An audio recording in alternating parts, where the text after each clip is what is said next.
বন্ধুরা, বছর ঘুরে আবারও আসছে স্টার জলসা পরিবার অ্যাওয়ার্ড। এক হবে জলসা পরিবার। আর এই পরিবার অ্যাওয়ার্ড শো এর লোকে আমাদের সকলের প্রিয় আরণ্যক। অ্যাওয়ার্ড শো এর লোকে কেমন লাগছে প্রিয় অভিনেতাকে? ইতিমধ্যেই স্টার জলসা পরিবার অ্যাওয়ার্ড শো এর কিছু দৃশ্য ভাইরাল হয়েছে। সেখানে দেখা যাচ্ছে আরণ্যক, গরিমা, রোশনাই তিনজনে একসাথে নাচ প্র্যাকটিস করছে। কোরিওগ্রাফার বুঝিয়ে দিলে আরণ্যক খুব তাড়াতাড়ি সেই নাচ তুলে নিচ্ছে।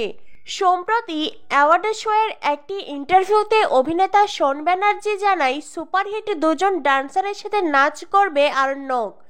এতেই তার ভালো লাগছে, কিন্তু বাস্তবে দেখা গেল সুপারহিট দুজন ডান্সারকে নাচের মুদ্রা দেখিয়ে দিচ্ছে আরণ্যক বাবু। বলা যায় ধারাবাহিকের মতো অ্যাওয়ার্ড শোতেও বেশ ভালোভাবেই দুজন নায়িকাকে সামাল দিচ্ছে আরণ্যক। তো বন্ধুরা, স্টার জলসা পরিবার অ্যাওয়ার্ড শো এর লোকে আরণ্যকের পাশে কাকে বেশি ভালো লাগছে, গরিমা নাকি রোশনাইকে? অবশ্যই কমেন্ট করে জানিয়ে দিও। আর রোশনাই ধারাবাহিকের সকল আপডেট পেতে আমাদের সাথেই থেকো। ধন্যবাদ সবাইকে।